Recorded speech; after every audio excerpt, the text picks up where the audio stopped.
In this final series of sermons, I'm sharing with you some of the things that have been most important to me in my life of faith and in my ministry today, thinking about science and Christian faith, that it shouldn't be either or. Rather, we need both science and Christian faith if we're going to understand the universe and understand our human condition properly.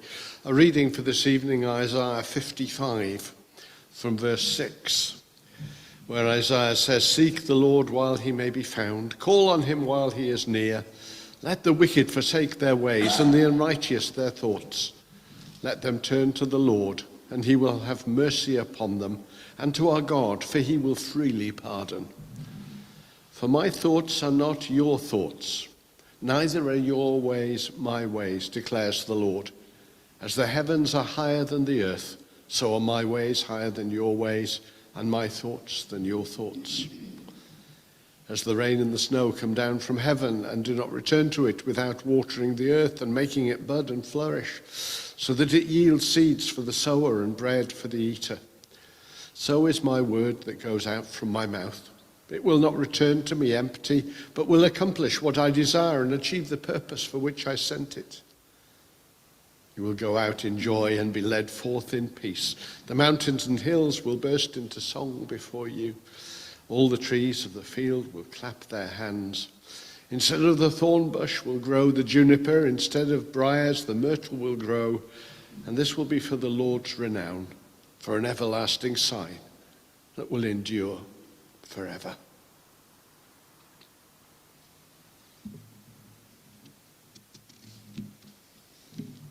As the mountains are higher than the earth, so are my ways higher than your ways, my thoughts than your thoughts. I said this morning, there's no conflict between science and religion, only between bad science and bad religion. And I mentioned this important principle, which I learned at London Bible College from Dick France, that in many situations such as this, it's not a question of either or, but both and.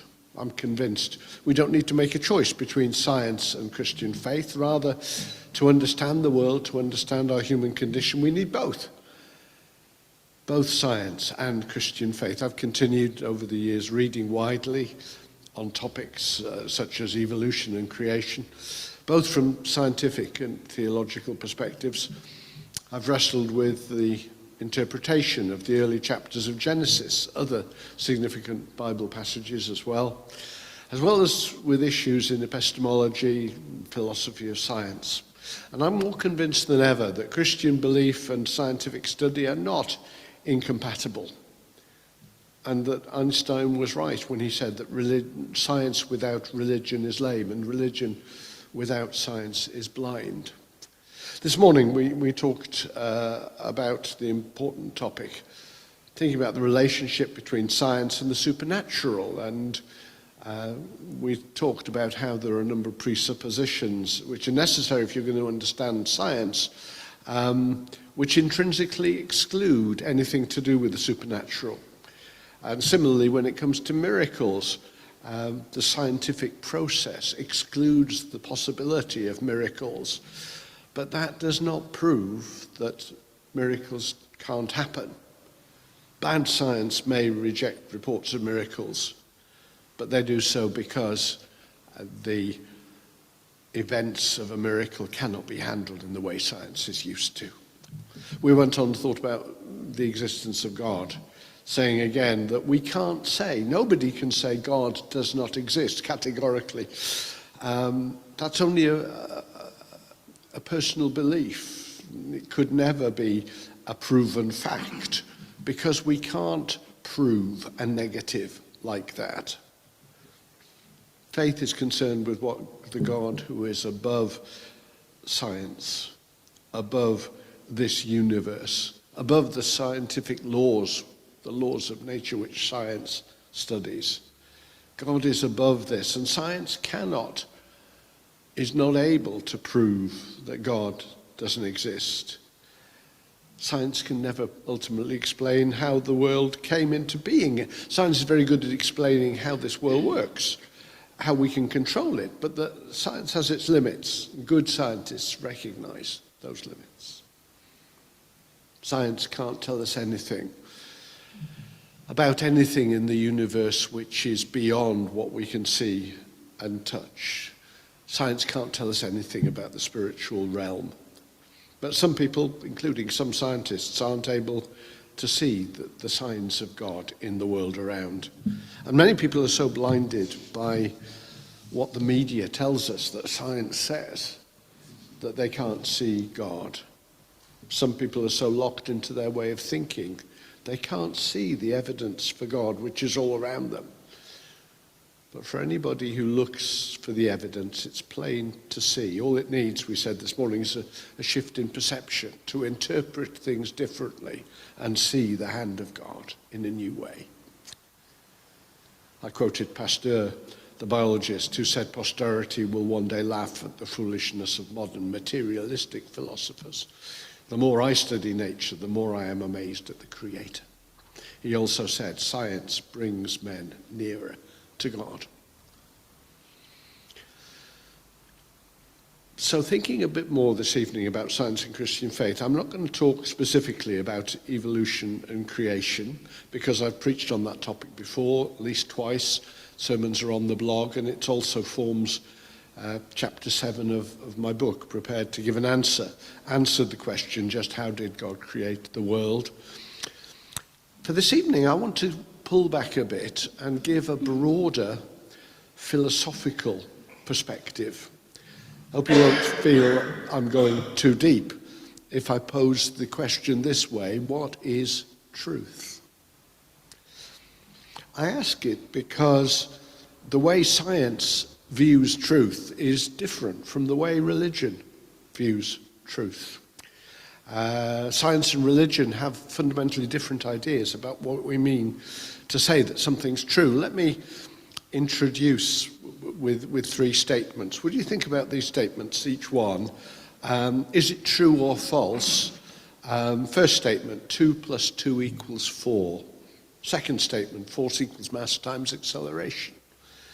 Third statement, Henry VIII had 6 wives. Is the first statement true? 2 + 2 = 4.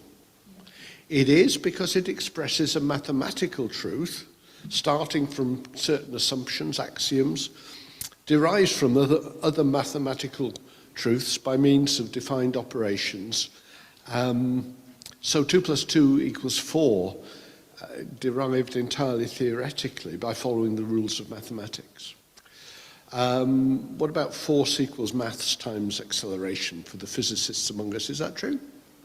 It is for most objects that we see in the world around us. For most objects in the world around, at non-relativistic speeds, yes, as long as you're not getting too close to the speed of light, force equals mass times acceleration.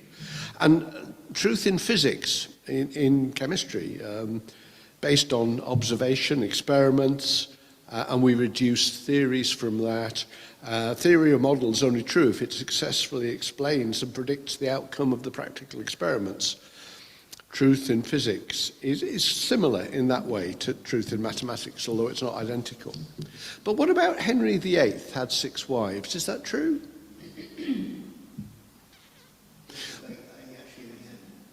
According to the best evidence that we have, it is true. Historians judged this statement to be correct. But truth in historical events and people can be accepted, even though there may actually be little evidence remaining of what may have happened centuries or even millennia ago. And it's always possible that they'll dig up some new bones or find a new inscription somewhere, which would change what's understood to be true in history. That can't happen in mathematics.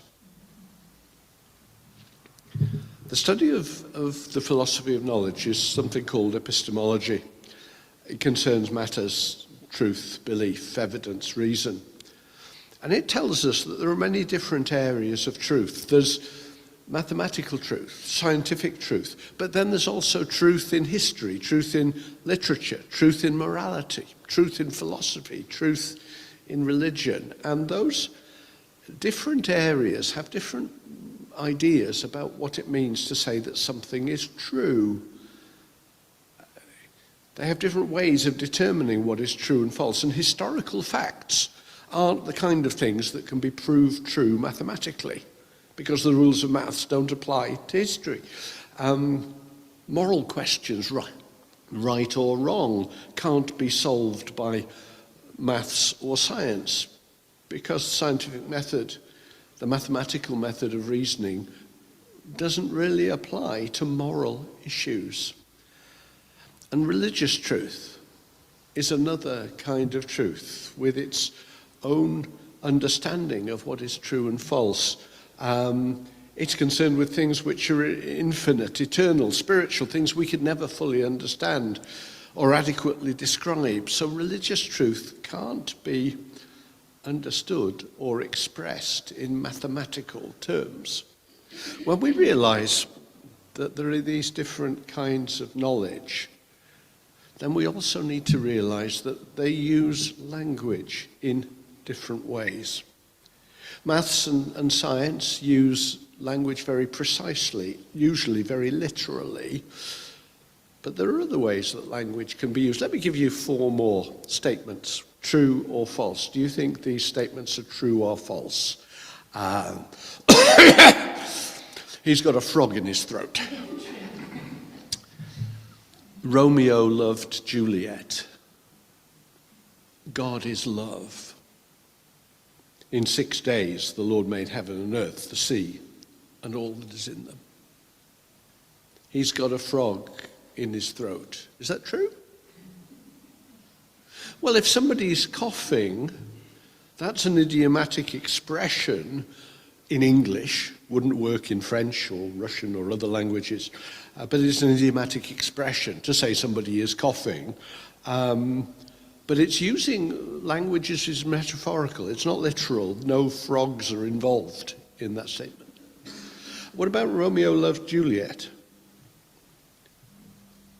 Well, it's true in the context of Shakespeare's play, in Shakespeare's story world, but they were fictional characters. So what does it mean to say that their love was true in the real world?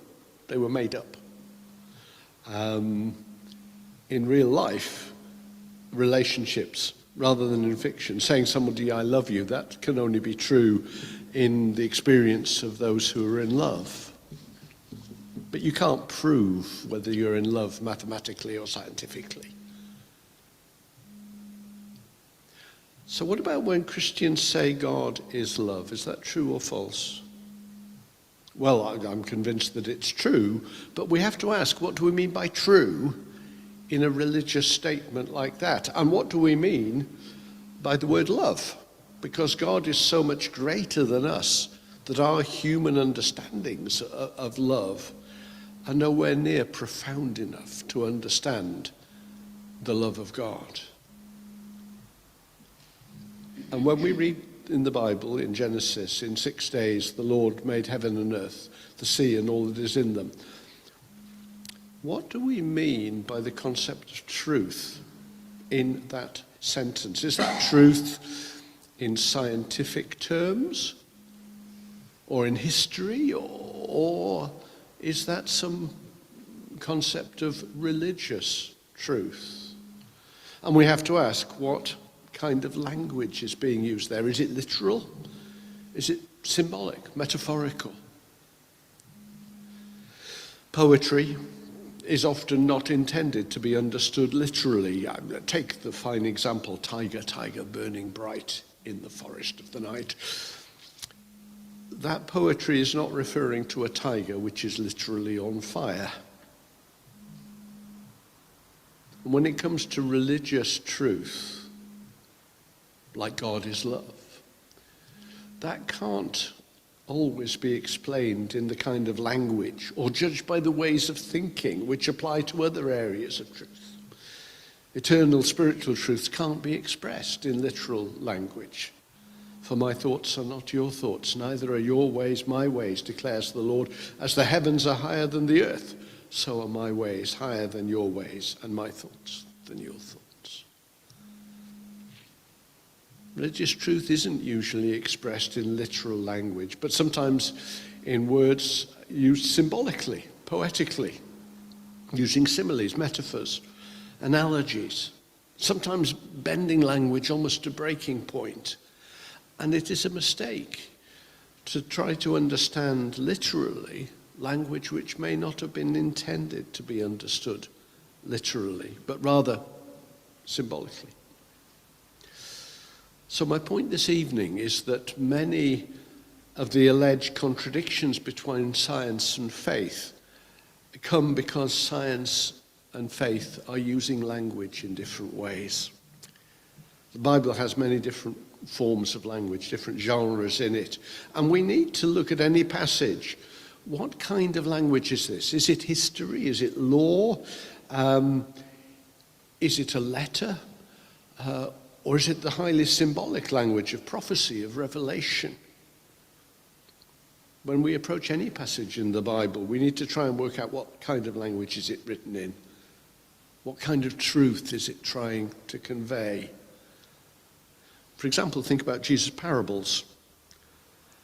When Jesus told those stories, was he quoting historical truth? Was there ever a good Samaritan moving along the road from Jerusalem to Jericho? Historically, was there ever an actual prodigal son who went away from home and was welcomed back by his father? Were those parables history? Did they happen? Or are they carefully constructed stories that convey spiritual truth but don't have to have any basis in historical events? Those are the kinds of questions we need to ask when Christians and scientists debate the first two chapters of the book of Genesis. Is the Bible account of God creating the world in 6 days true? Well, what do we mean by true? Some people argue that evolution has disproved the Bible, but I want to suggest that the issue in the alleged conflict between creation and evolution is actually a philosophical one. The question is, what do we mean by, is that statement true? Are the creation narratives in Genesis 1 and 2 intended to be read as scientific truth or historic events? And that leads to the related question, is the language literal, or is it instead symbolic or poetic? Some combination of those kinds of language. And it does seem to me that it's very unlikely that scientists weren't around in those days. Historians, as we understand history today, weren't around. It seems very unlikely to me that Genesis 1 and 2 were written in scientific language or historians' language. It seems to me that the Bible accounts of creation, which have been around for at least 3,000 years, would have been written to present not scientific truth, not historical truth, but to present religious truth using the kind of language which was around at the time they were written. I've talked about this elsewhere, so I'm not going to develop that point tonight, but you can look up other sermons on the blog if you want to. When it comes to creation, science and religion are asking different questions. Science wants to know how the universe began, how did life begin and develop. Religion is asking, who was behind it all? Why did life begin? What's the purpose of it all? And in this, since many alleged contradictions of science and faith, religion and science are using different concepts of truth, and they've got different use of language. Both Christians and scientists are familiar with the kinds of language, the kind of evidence they use all the time. But sometimes they talk at cross purposes. They misunderstand each other. They're fluent in the kinds of language, the kinds of truth that they deal with day by day, but not with the other's approach. Very sad that science and faith often misunderstand each other. Firstly, because they have different understandings of truth, and then secondly, because they use language in different ways. But when it comes to science and Christian faith, it's not a matter of either or.